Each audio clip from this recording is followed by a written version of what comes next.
Unit 2, Crimes Against Persons, Part 3, 728.8.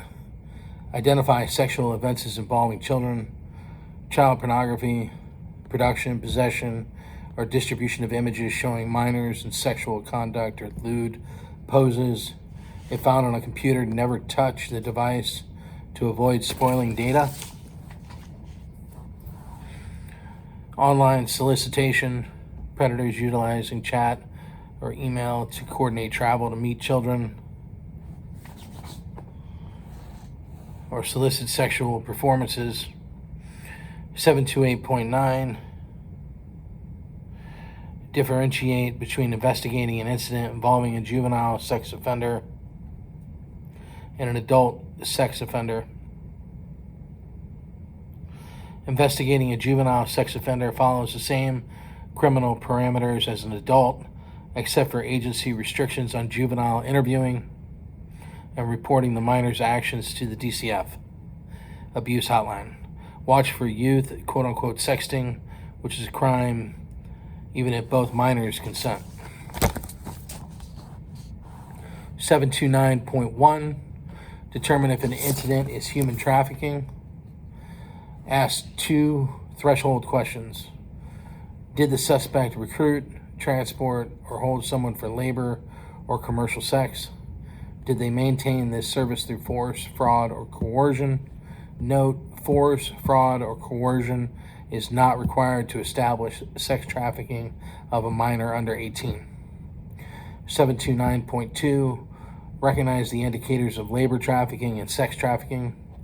Victims living/working in unusual or overcrowded conditions, on site, restricted or controlled communications, lacking individual transit, missing passports or ID documents taken by traffickers, or a third party strictly insisting on translating for an individual or group.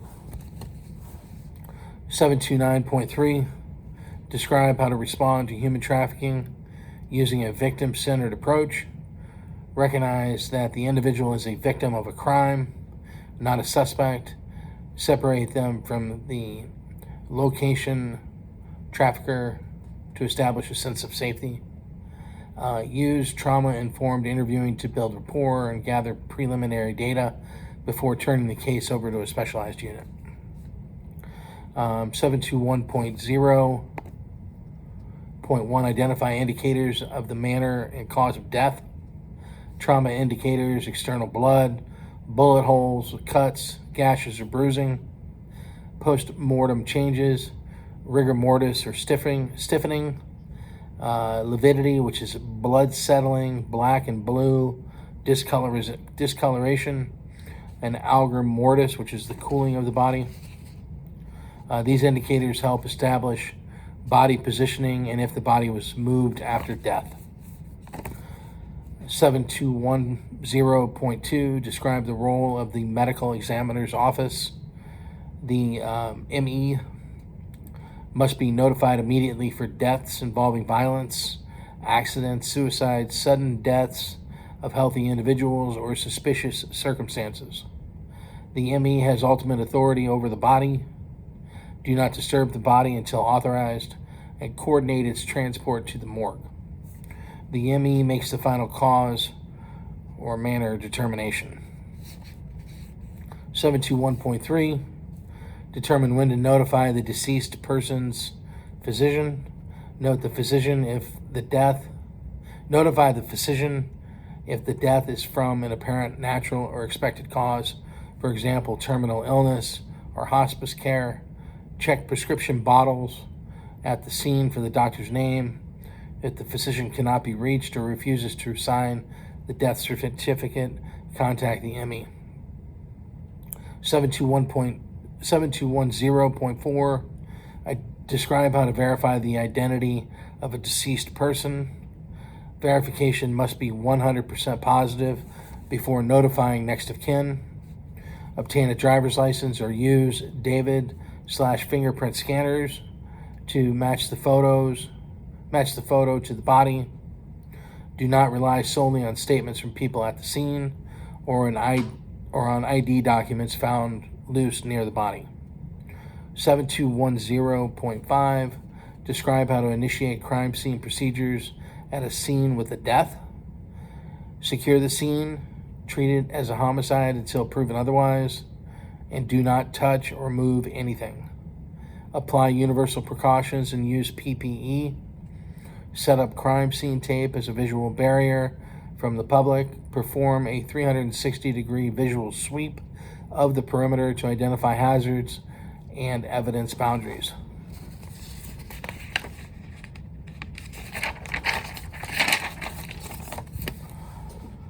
(7210.6) Describe how to interview witnesses at the scene of a death.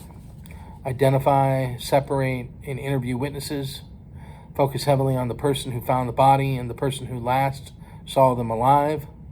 Ask if the body was moved, what the deceased's exact lifestyle or medical history was, and if they consumed alcohol or drugs. 7210.7, describe how to conduct an initial investigation of death. Establish jurisdiction. Notify your supervisor with witness information. If a detective responds, maintains control of the perimeter, and starts a crime scene log. If you are working the case alone, systematically preserve all located physical evidence. 7210.8, describe the different responses people can have to a death. Family members and witnesses may be in shock, distraught, confused, or respond with varying levels of intense grief. Officers must avoid judging reactions based on personal expectations, remain professionally distant, and show deep respect to minimize trauma. 7210.9, describe the causes of sudden unexpected infant death, otherwise known as SUID. SUID is an umbrella diagnosis for infants under 1 year old that includes sudden infant death syndrome, or SIDS, accidental suffocation or strangulation in bed, and other unknown natural or accidental causes. 7210.10, describe how to respond to an infant death. Check the infant for a pulse, respiration, and reflexes. Note physical signs like blue or blotchy skin or frothy blood-tinged mucus draining from the nose or mouth. Investigate the incident exactly like a homicide scene until proven otherwise, and complete comprehensive written reports. 7211.1, determine if an incident is robbery. Document that the suspect took money or property directly from the victim with the intent to permanently or temporarily deprive them of it, using force, violence, assault, or putting the victim in fear during the course of the taking. Upgraded to armed robbery if a weapon is used. 7211.2, determine if an accident is robbery by sudden snatching. Determine if an incident is robbery by sudden snatching. The stolen property must be taken directly off the victim's physical person, not just sitting next to them. The victim must become aware of the taking as it occurs. Unlike regular robbery, it does not require the suspect to use extra force, violence, or threats, and the victim does not have to resist. 7211.3, determine if an incident is a home invasion robbery.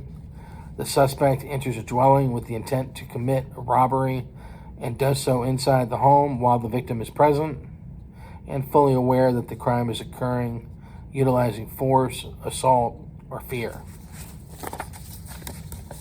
7211.4, determine if an incident is a carjacking, meets the base elements of robbery, but specifically involves the forceful taking of a motor vehicle directly from the victim using force, violence, assault, or fear.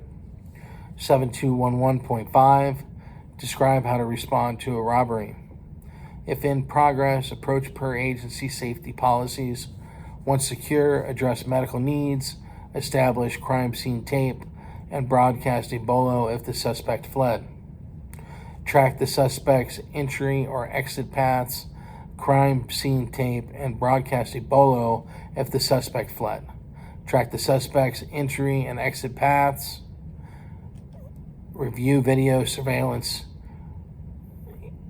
Interview traumatized victims for suspect or weapon descriptions, and compile an itemized stolen property list. Notify bank robbery protocols, FBI, if applicable. 7211.6, describe how to conduct a canvass of the area surrounding a crime scene. Conduct the canvass as soon as possible after the crime.